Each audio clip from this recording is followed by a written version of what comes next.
Hoje nós vamos continuar a nossa série sobre solidão. Já trazem guardanapo para mim, gente. Por que será? Alguém suspeita? Tem como não falar de Jesus, como falar de Jesus e não chorar, e não sentir, e não vibrar? Mas nós estamos hoje na nossa terceira reflexão sobre solidão. Na primeira mensagem nós falamos aqui sobre a diferença entre solidão e solitude e a importância da gente reconhecer que Deus nunca nos deixa, mas está sempre conosco e está sempre em nós. Semana passada o pastor Josias trouxe uma reflexão também sobre o exemplo de Davi.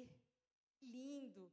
A gente vê que Davi buscou a Deus quando ele se sentiu sozinho e a solidão nos ensina a depender de Deus. Coisa poderosa. Como é tremendo saber que a gente encontra na palavra tudo o que a gente precisa. E hoje eu queria continuar refletindo sobre solidão com vocês, mas pensando sobre o que pode estar nos levando para esse sentimento de solidão.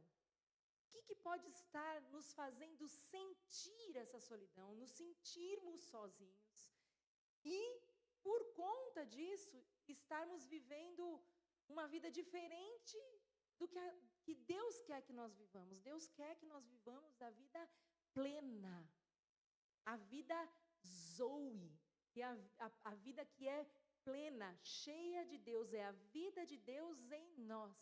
Não é só sobreviver, não é só ter fôlego de vida, não é só ter a nossa psique, pensar, mas é viver a vida Zoe, a vida de Deus, a vida plena. E quando a gente vive em solidão, a gente deixa de viver a vida plena. Mas, para começar, eu já queria refletir com vocês sobre o que é solidão. Qual que é a tua perspectiva sobre solidão? Porque solidão não é necessariamente estar só. Solidão é se sentir só. Será que eu fui clara? Porque solidão não é estar só. Nós aprendemos juntos aqui, olhando para a palavra, que nós nunca estamos sós. Nunca. Lembram? E o que a gente refletiu? O que a gente aprendeu é que a solidão é a falta da consciência da presença de Deus. Deus está lá. Ele está conosco. Ele está em nós. Então, a solidão não é estar só, porque é impossível estarmos sós. Deus está. Solidão é se sentir só. Mas, na verdade, a percepção sobre a solidão, ela está muito, muito ligada à interpretação de cada um de nós. Aliás, tudo, né? Tudo que a gente pensa, todos os conceitos, as definições das coisas, elas estão intimamente ligadas com as nossas interpretações. Então, a gente costuma interpretar os conceitos, as situações, de acordo com o que a gente tem como mentalidade, a nossa maneira de pensar, a nossa maneira de sentir, a nossa maneira de enxergar. E o que a gente pensa sobre algo nos leva a sentir algo. O que eu penso me leva a sentir algo. E o que eu sinto também pode influenciar no que eu penso. Então, se eu tenho uma sensação, de repente, só para explicar de uma maneira bem prática, de repente você sente um cheirinho, que é o cheirinho da comida da sua mãe, e aí você vem um pensamento e um sentimento, então uma sensação que gera um sentimento, que gera um pensamento. Então, existe uma relação dinâmica entre sentimento e pensamento. E a gente interpreta as sensações, as experiências que a gente tem, e a partir disso a gente age ou reage. Então, a nossa mentalidade, que é o que a gente pensa, os nossos pensamentos, a nossa mentalidade ela é moldada pelos nossos traços de personalidade, com certeza, pelas nossas características pessoais, pelo nosso caráter que foi construído, mas também e principalmente pelas influências que a gente tem a infância. Então, a cultura onde a gente cresceu, as tradições da nossa família, as tradições familiares, as tradições culturais, as tradições religiosas, tudo isso cria um combo ali de mentalidade. E é nesse sentido que a gente pode estar um pouco enganado em relação à solidão. Porque pode ser que a gente esteja olhando para a solidão com uma percepção emocional. Sim ou não? Quando eu penso em solidão, eu penso num sentimento, na maneira que eu sinto. E aí a gente encontra um problema. Vamos para a palavra? João 14, do 16 ao 18, olha o que está dizendo.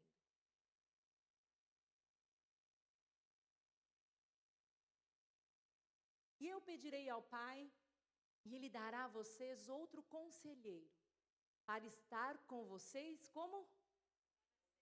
Estar com vocês para sempre. O Espírito da verdade. O mundo não pode recebê-lo, porque não o vê nem o conhece, mas vocês o conhecem, pois ele vive com vocês e estará em vocês. Não vos deixarei órfãos, voltarei para vocês. O Espírito Santo de Deus que foi deixado para nós é um Espírito da verdade. O Espírito da verdade não carrega engano. Ele expressa uma realidade. Então, todas as vezes que a gente se engana, pensando sobre algo, definindo algo, até sentindo algo, é porque a gente está deixando que mentiras tomem conta de nós. Isso tem muito a ver com as nossas emoções.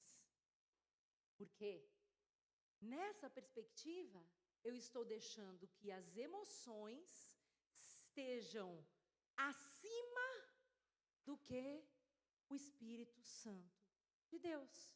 E aí existe um ataque. Quando você permite que as suas emoções estejam acima do Espírito Santo de Deus, a tua visão é completamente deturpada. Porque a tua emoção cega a situação, te cega numa situação. A tua emoção te deixa nervoso. A tua emoção te desestabiliza. A tua emoção te traz ansiedade. Sim ou não? A tua emoção te traz medo, te rouba a paz. Isso tudo é o que uma emoção que não está debaixo do Espírito vai fazer com você. Você se sente fraco, com medo, sozinho, ansioso, dependente. Por quê? Porque muitas vezes a gente faz isso, a gente deixa com que as nossas emoções estejam acima do Espírito Santo de Deus ou acima da voz do Espírito Santo de Deus, e isso é um ataque. Então você pode estar sendo roubado na tua paz, porque as tuas emoções estão acima do Espírito. Você pode estar sendo roubado na tua tranquilidade, você pode estar sendo roubado na tua alegria. Por quê? Porque as emoções estão acima. Agora eu queria te fazer uma pergunta, ou duas. Quais são as vozes que você tem ouvido? Quais são as vozes que tem falado aí? Porque a voz fala no ouvido, mas fala na mente, né? Quais são as vozes que você tem ouvido? Em quais mentiras você tem acreditado? Você tem conseguido discernir? Porque a gente não tem como não ouvir. Você vai ouvir, o mundo é barulhento. O mundo é muito barulhento. A nossa mente é barulhenta. E a nossa própria mente cria coisas. Nós temos uma mente criativa. E essa mente criativa ela pode ser usada tanto para o bem como para o mal. Depende do que você faz com ela. Agora, quais são as vozes que você tem ouvido e quais são as mentiras em que você tem acreditado. Vamos voltar para a palavra? Romanos 8, nós vamos ler do 5 ao 9. Carta de Paulo aos Romanos 8, 5 ao 9. Quem vive segundo a carne tem a mente voltada para o que a carne deseja. Mas quem vive de acordo com o Espírito tem o quê? A mente voltada para o que o Espírito deseja. A mentalidade da carne é? A mentalidade do Espírito é? Vida e paz. A mentalidade da carne é inimiga de Deus porque não se submete à lei de Deus e nem pode fazê-lo. Quem é dominado pela carne não pode o quê?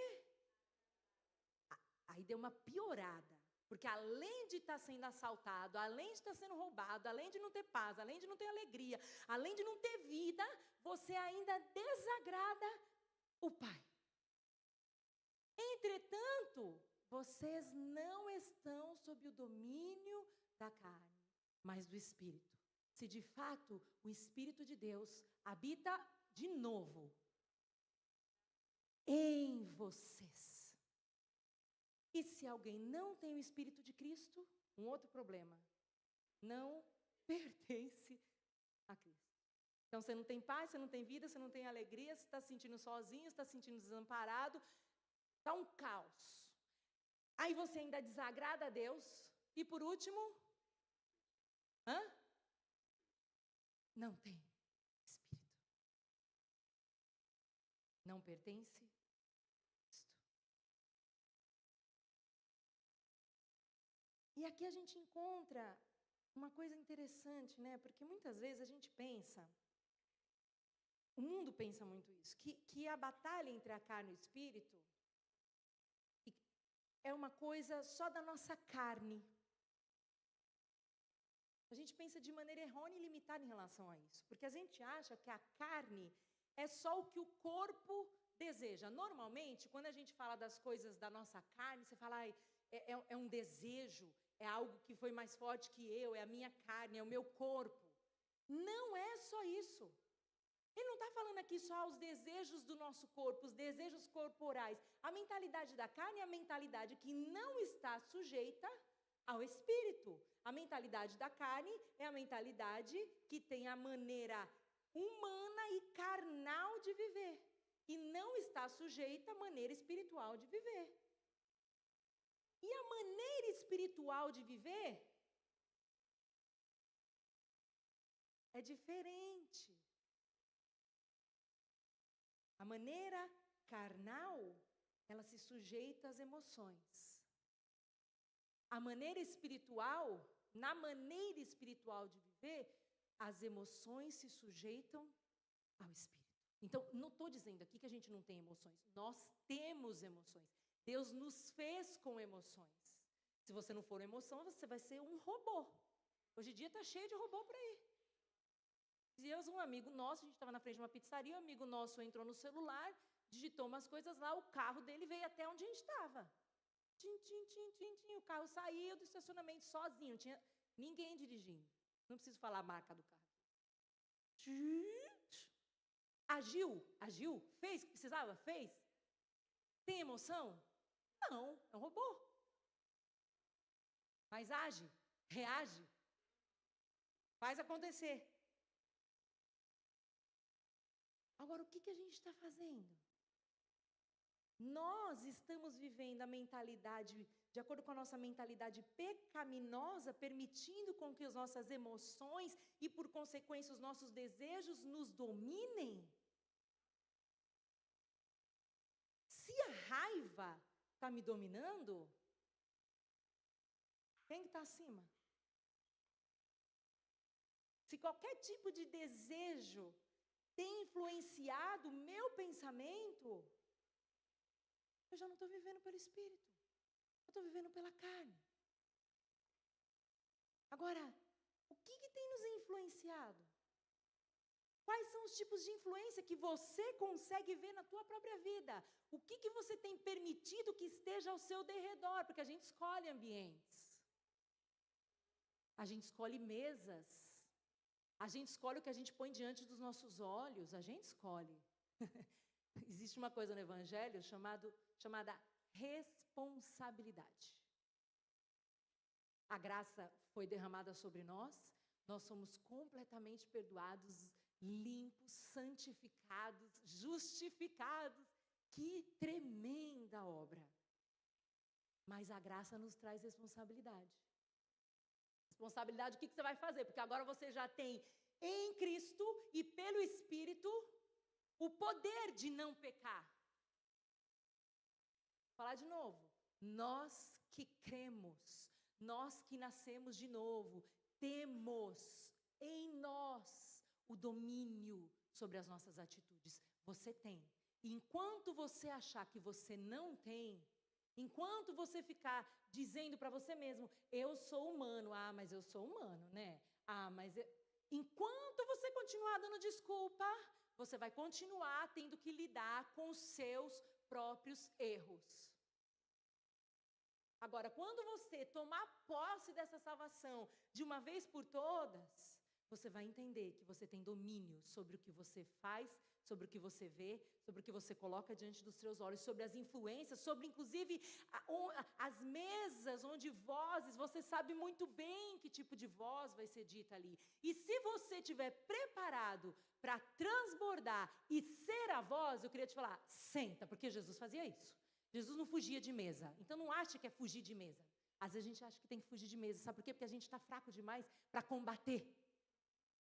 Não é sobre fugir de mesa.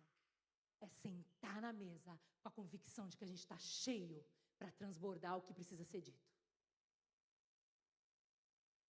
Agora, quais têm sido os parâmetros que têm nos levado a pensar que nós estamos solitários?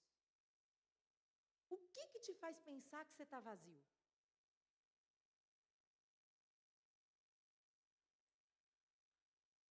Porque às vezes a gente fica se olhando e se sentindo só e se sentindo vazio, porque a gente tem parâmetros de fora que estão ditando para nós o que é isso.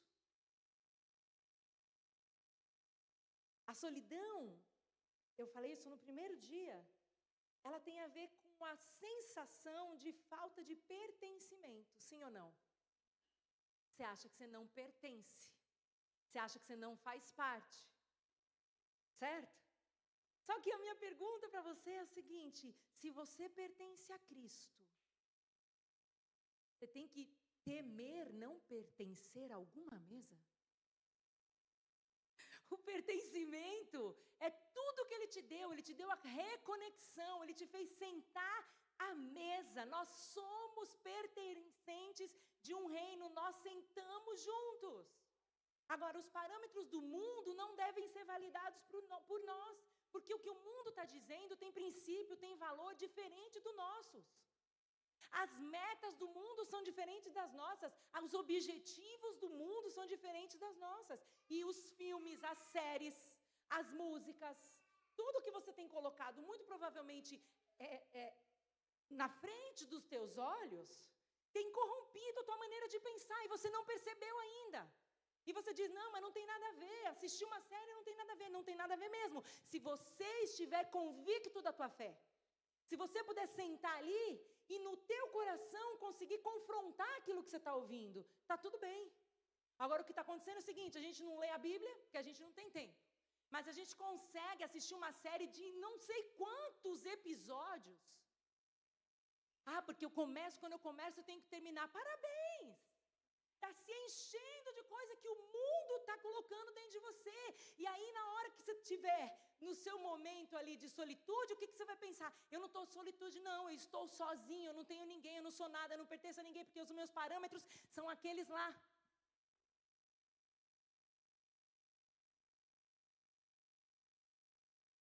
Novela. Meu pai proibia a gente assistir novela. Mas como uma ótima adolescente, colocava lá bem baixinho. E ele passava, quando ele passava no quarto e via, ele falava, desliga essa novela. Eu lembro claramente, claramente. Ele falava, não assiste isso. Eu achava que não tinha nada a ver. Só que é o seguinte, acabou aquilo, você estava se sentindo fraca, triste, apaixonada. Ô, gente, música sertaneja, pelo amor de Deus. A famosa sofrência. E eu ouvia tanto quando era menina. Aí você cria um mundo que não existe. Você cria uma dependência que não existe. Porque se eu vou morrer, se você for embora eu vou morrer, porque eu vou a cama de lágrimas. Não começa a cantar não, eu sei que vocês sabem.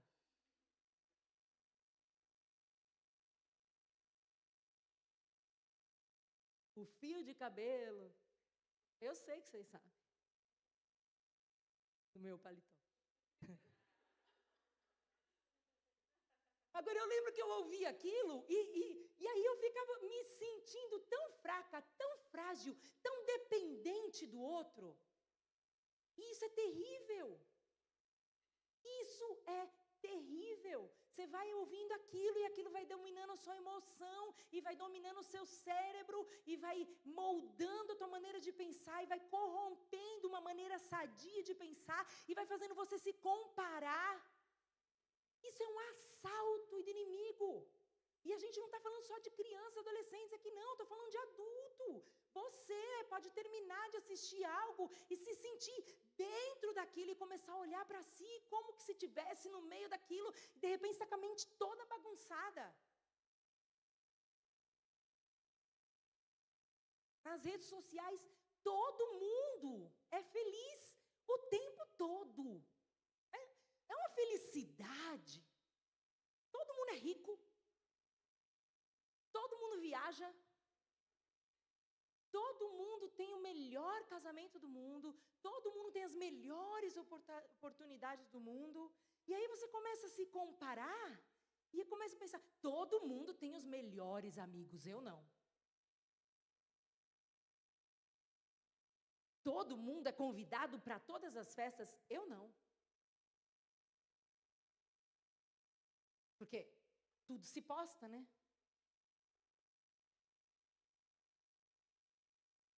E aí a gente perde a noção de identidade. A gente perde a noção do que é realmente o pertencimento. Porque você pertence a um reino.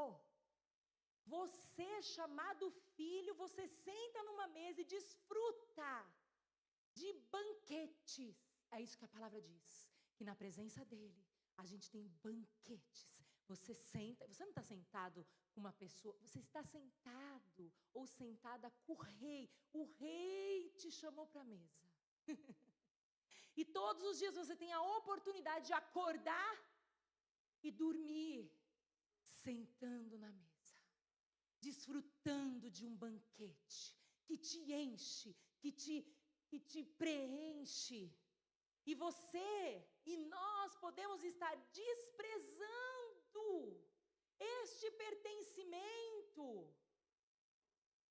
Porque a gente está olhando para a vida do outro e a gente está achando que aquilo ali preenche o vazio. Não preenche vazio.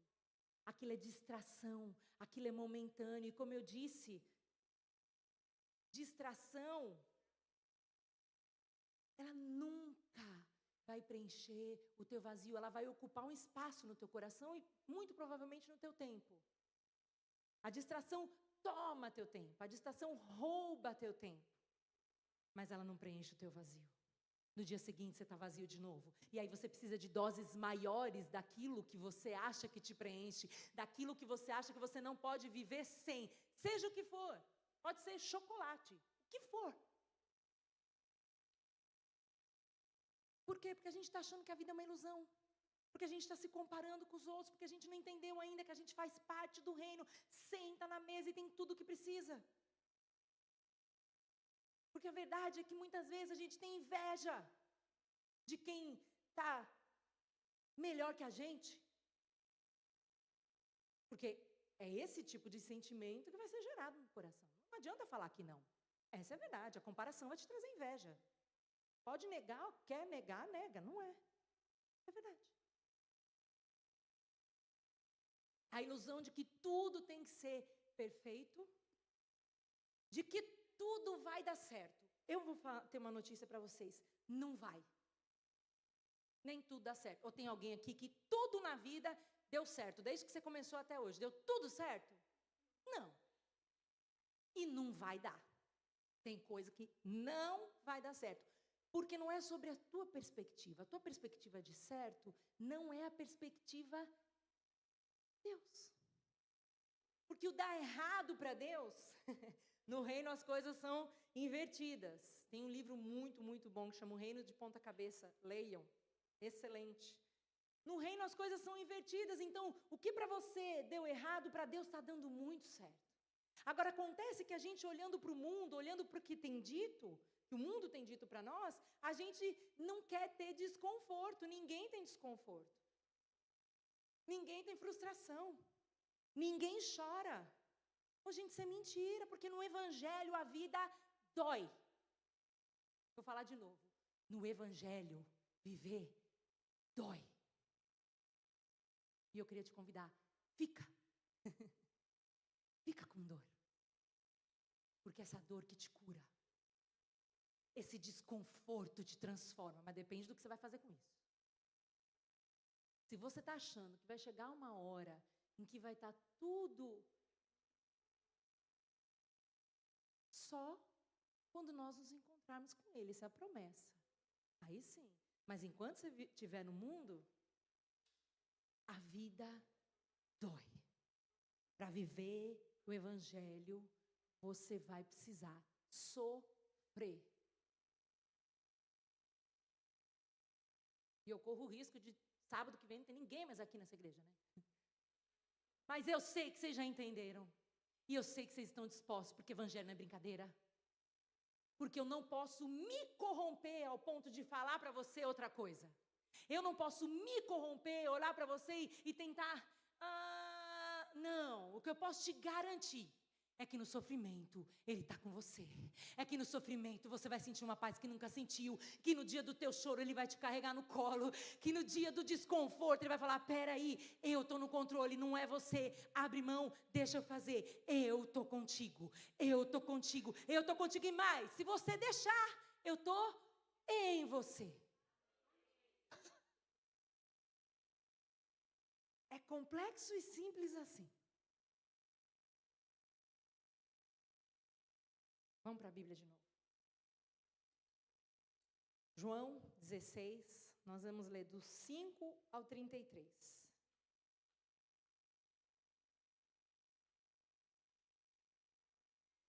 Agora que eu vou para aquele que me enviou, nenhum de vocês me pergunta, para onde vais? Porque falei estas coisas, o coração de vocês encheu-se de tristeza. Mas eu afirmo que é para o bem de vocês que eu vou.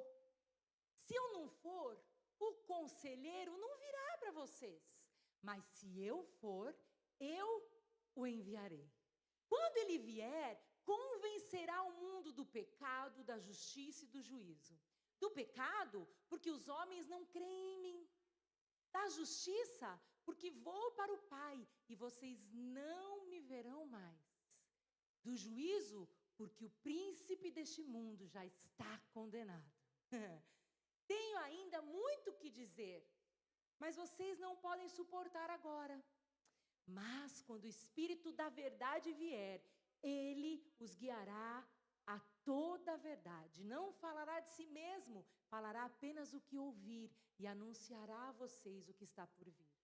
Ele me glorificará porque receberá do que é meu e o tornará conhecido a vocês. Quem é que nos apresenta Jesus? O Espírito Santo. Tudo que pertence ao Pai é meu. Por isso eu disse ao Espírito, receberá do que é meu e o tornará conhecido a vocês. Mais um pouco e já não me verão. Um pouco mais e me verão de novo. Alguns dos seus discípulos disseram uns aos outros, o que ele quer dizer com isso? Mais um pouco e não me verão, e um pouco mais e me verão de novo, e por que eu vou para o Pai? E eles perguntavam, o que quer dizer um pouco mais? Não entendemos o que ele está dizendo. Jesus percebeu que desejavam interrogá-lo a respeito disso, e pelo que lhes disse: vocês estão perguntando uns aos outros o que eu quis dizer quando falei mais um pouco e não me verão, um pouco mais e me verão de novo? Digo que certamente vocês chorarão e se lamentarão, mas o mundo se alegrará. Vocês se entristecerão, mas a tristeza de vocês se transformará em alegria. A mulher que está dando à luz sente dores, porque chegou sua hora. Mas quando o bebê nasce, ela esquece a angústia por causa da alegria de ter vindo ao mundo. Assim acontece com vocês. Agora é hora de tristeza para vocês, mas eu os verei outra vez e vocês se alegrarão, e ninguém tirará essa alegria de vocês. Naquele dia, vocês não me perguntarão mais nada. Eu asseguro que o meu Pai dará a vocês tudo o que pedirem em meu nome. Até agora, vocês não pediram nada em meu nome. Peçam e receberão, para que a alegria de vocês seja completa. Embora eu tenha falado por meio de figuras, vem a hora em que eu não usarei mais esse tipo de linguagem, mas falarei abertamente a respeito do meu Pai. Nesse dia, vocês pedirão em meu nome. Não digo que pedirei ao Pai em favor de vocês, pois o próprio Pai os ama, porquanto vocês me amaram e creram que eu vim de Deus. Eu vim do Pai e entrei no mundo.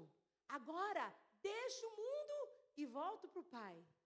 Então os discípulos de Jesus disseram: agora está falando claramente, não por figuras.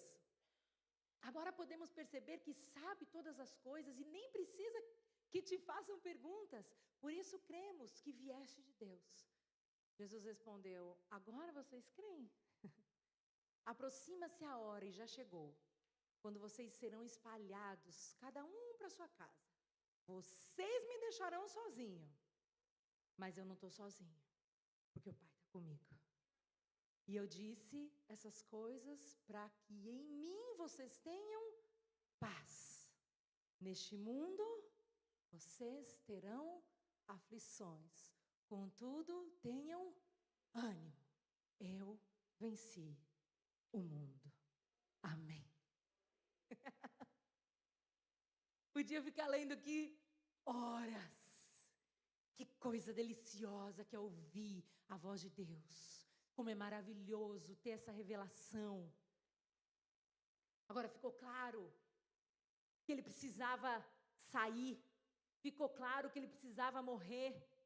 E o Evangelho de Cristo é isso. O Evangelho é cruz. É sim se entristecer. É sim viver aflição. É sim ter dor. Mas é ter paz. É vencer mundo. É ter consolo. Por quê? Porque ele tinha convicção do que ele estava vivendo. A pergunta para você é: você tem convicção de que você está vivendo a vontade de Deus?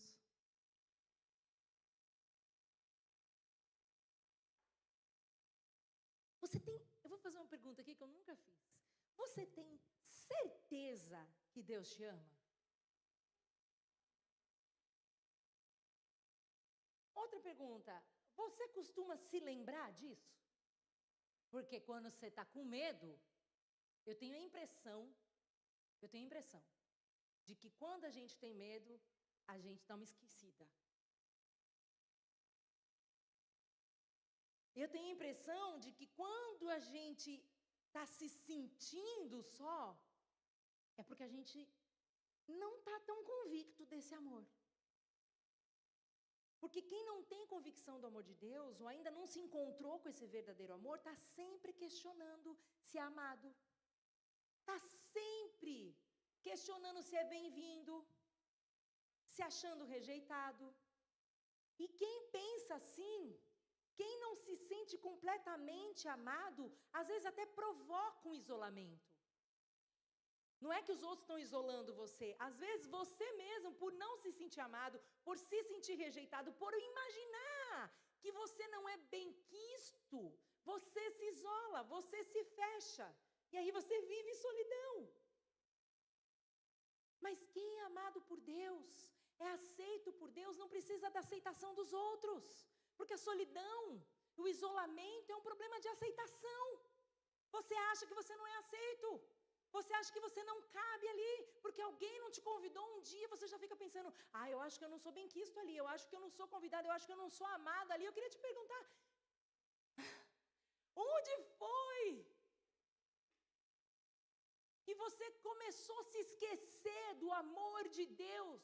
Porque Ele te ama, e Ele te quer, e Ele te carrega, e Ele está com você o tempo todo, e não importa o que os outros façam, não importa onde você é convidado, quando você se sente completamente amado por Deus, quando você é convidado para algum lugar, você sabe que você está carregando Deus para lá.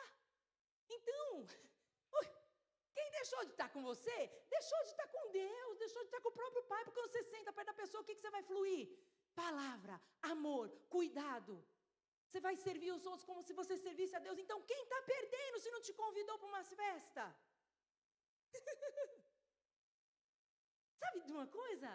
Quando você é bem resolvida, você começa a se convidar.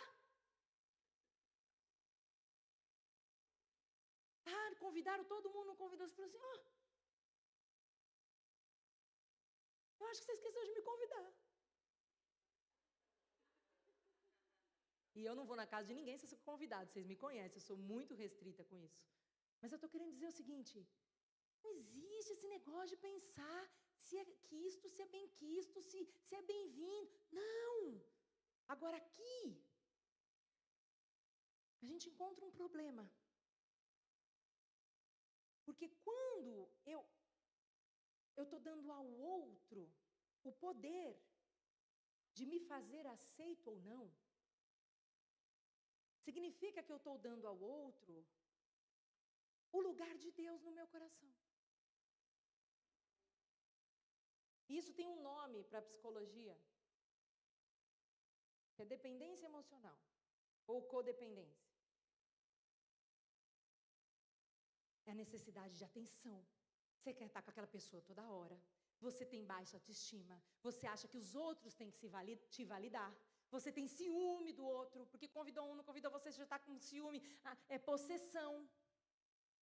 Isso chama dependência emocional. Você está o tempo todo naquela carência do que o outro vai fazer em relação a você. Qual que é a causa de dependência emocional? Problema de identidade. Você não sabe quem você é. Falta de segurança emocional. Porque você está dando para o outro, a caneta para assinar quem você é ou quem você deixa de ser. E sabe qual que é as consequências da dependência emocional? Ansiedade, solidão, medo, conflitos relacionais. E pode até causar, se a sua solidão for se agravando muito, pode até causar uma depressão. Sim ou não? Porque você deu para o outro o altar do seu coração. Aí eu entendi que a dependência emocional pode ter outro nome. E aí agora, sentem mesmo, fiquem sentadinhos. Dependência emocional e idolatria. Dependência emocional é idolatria. Você está colocando o outro num trono, sendo que o único que deveria estar no trono do teu coração é o teu Pai. Eu coloco outras pessoas no trono do meu coração e sou dependente dessa relação para me sentir amado, validado, aprovado, reconhecido. E junto com a idolatria tem um problema chamado egolatria. Porque você está pensando em você. Você está querendo impressionar os outros. E as pessoas não são culpadas disso. Às vezes o culpado disso é você mesmo. E se colocou nessa posição. Sabe por que você colocou nessa posição? Você se colocou porque no final das contas é tudo sobre o eu. A idolatria está assim, com a egolatria. tudo junto.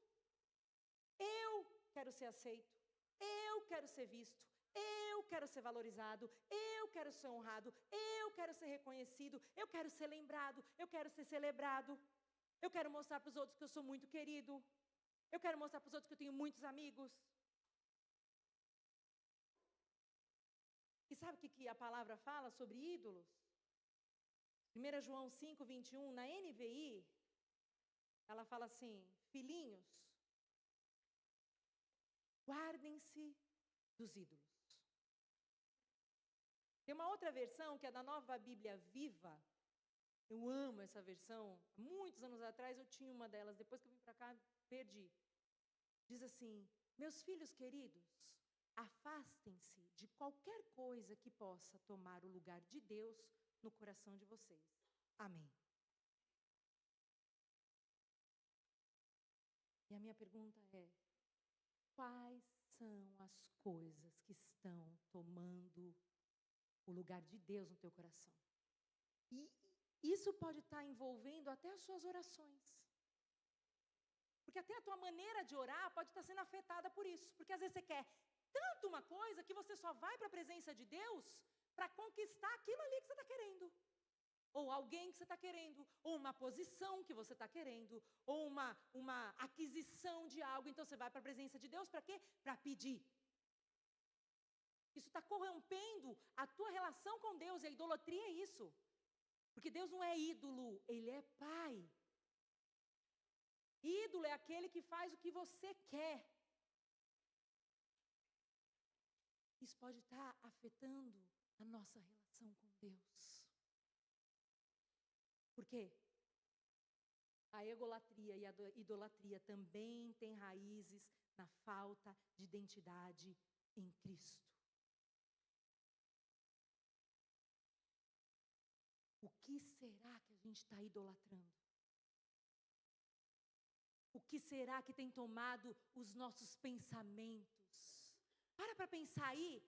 Para pensar no que você tem mais pensado. Pode ser que exista um ídolo aí no teu coração. Para pensar no seu tempo, no gerenciamento do seu tempo. Você está correndo atrás do quê? Será que Deus está mesmo no primeiro lugar? Será que o teu pensamento está sempre no Senhor? Não pelo que Ele vai fazer por você, mas por quem Ele é e pela relação, por querer estar junto, só por querer estar junto. E a gente está se sentindo sozinho porque a gente, na verdade, nem quer estar junto com Ele. A gente só vai para a presença dEle mesmo para pedir o que a gente quer. Para apresentar nossos ídolos que a gente não percebeu. Eu sei que o Senhor quer, sim, trazer aos nossos olhos, ao nosso coração, à nossa mentalidade, se tem algum tipo de ídolo em mim, na Ioná. Vocês sabem que eu falo para Ioná, primeiro. E eu continuo falando, porque depois que eu prego, às vezes eu prego de novo no outro dia, e aquilo fica lembrando, eu fico lembrando, e é para mim. Será que a Ioná tem um ídolo no coração e não sabe, e não se deu conta?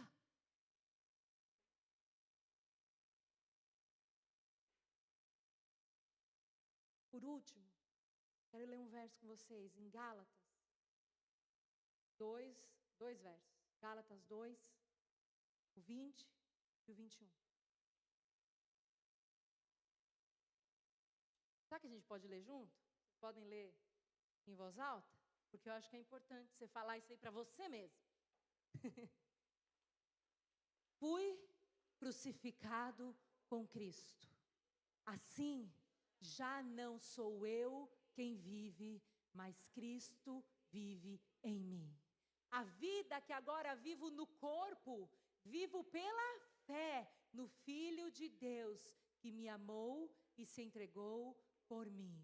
Não anulo a graça de Deus, pois se a justiça vem pela lei, Cristo morreu inutilmente.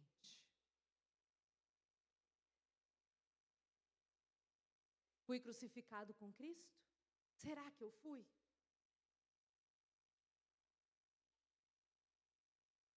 A vida que agora vivo no corpo, vivo pela fé. Fé. no Filho de Deus que me amou e se entregou por mim. Se nós somos crucificados com Ele, nós sabemos quem somos. A identidade. Eu já não vivo mais para mim. Eu não vivo mais para mim. Eu vivo para Ele e vivo para o outro. Sabe o que chama? E o que é isso? Consciência de corpo. Porque você pode tomar Santa Ceia como nós tomamos a ceia aqui a semana passada, sem a mínima consciência de corpo. Sem pensar que nós somos um corpo e a nossa vida não pode ser voltada para nós. A nossa vida precisa ser voltada ao Senhor para servir o outro, não para servir a nós mesmos. Ele já nos deu tudo o que a gente precisa. Nós somos plenos nele, plenos, completamente plenos nele. Plenos nele, com consciência de corpo. Já não estamos centralizados nas nossas carências ou nas nossas necessidades. Mas olhamos para Ele e olhamos para o outro. Você já não olha mais o tempo todo para o seu próprio umbigo. Mas você tem segurança no amor que foi derramado em você, que está fluindo em você, que está transbordando através de você. E aí só um lembrete. Se já não vivo mais eu, mas Cristo vive em mim, é possível você pensar que você está sozinho?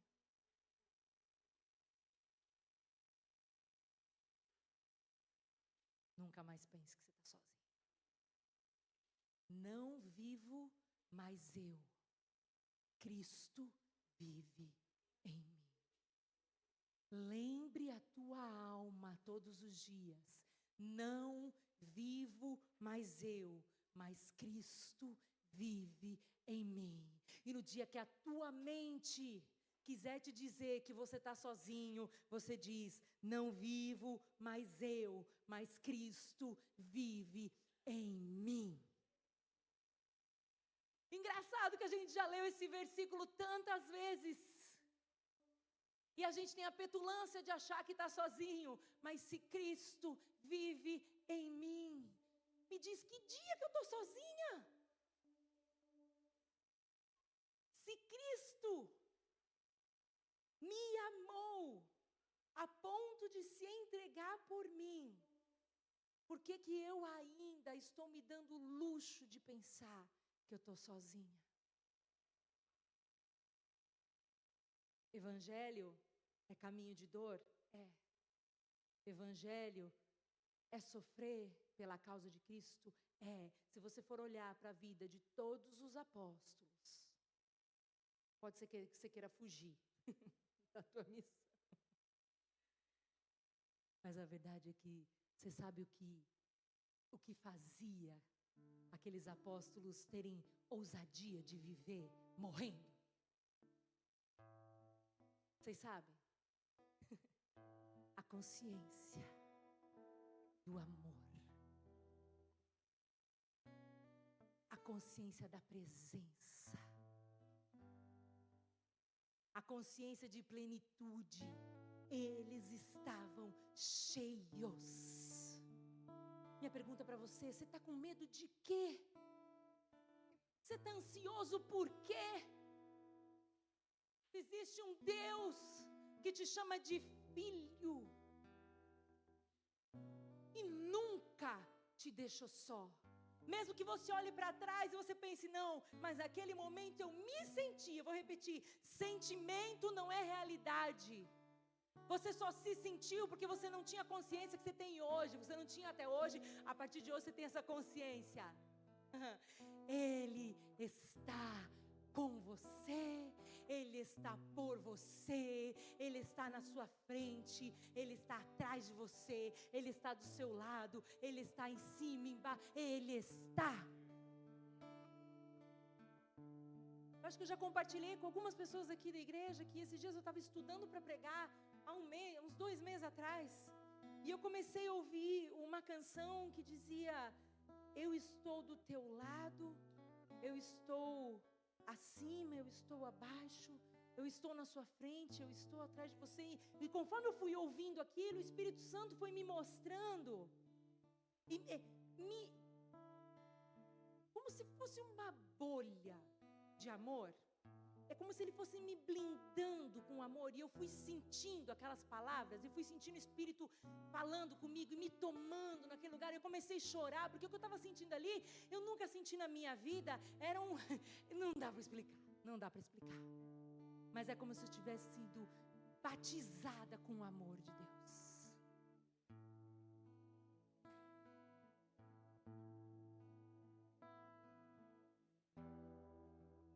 E aquilo me trouxe uma plenitude, um preenchimento, uma paz. Não dá para explicar, mas dá para viver.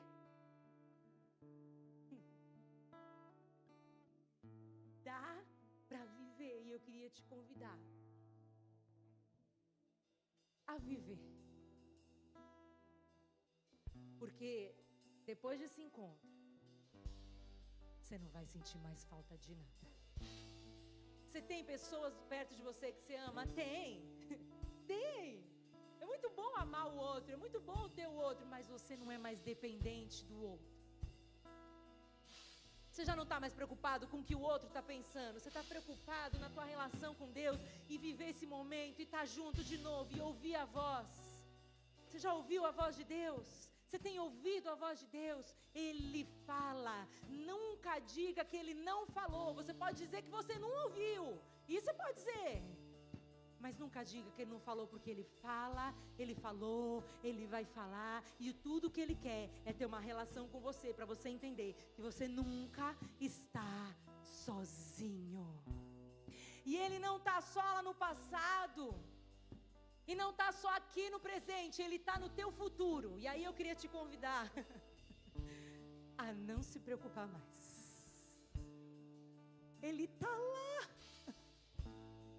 Sabe aquela situação que você fica pensando assim, mas e como será lá? E os e se's, né, que a gente falou. E se acontecer isso? E se acontecer aquilo? E se acontecer tudo aí que você está pensando? Porque na verdade 90% desses e se's nem acontecem. Mas vamos pensar no pior cenário. Pensa aí no pior cenário do teu medo. Você tem se encontrado com os seus medos? Eu queria te dizer, se encontre com os seus medos. Tenha a ousadia de se encontrar com os teus medos e dizer para o teu medo: eu sei que o meu Deus está.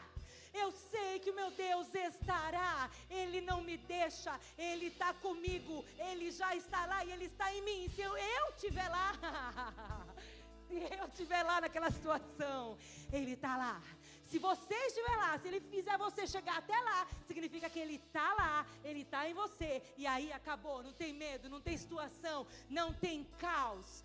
Tem vida, tem paz, tem plenitude, tem bênção, tem alegria, tem pertencimento.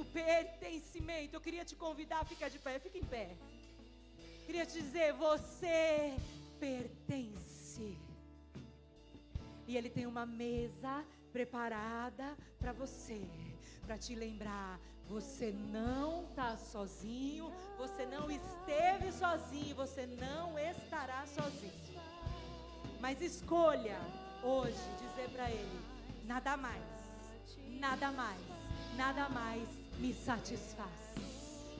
Arranque os ídolos do teu coração hoje. A minha oração é que você decida arrancar ídolos do seu coração. E se você não sabe se tem ou não, eu queria te convidar a vir aqui na frente hoje.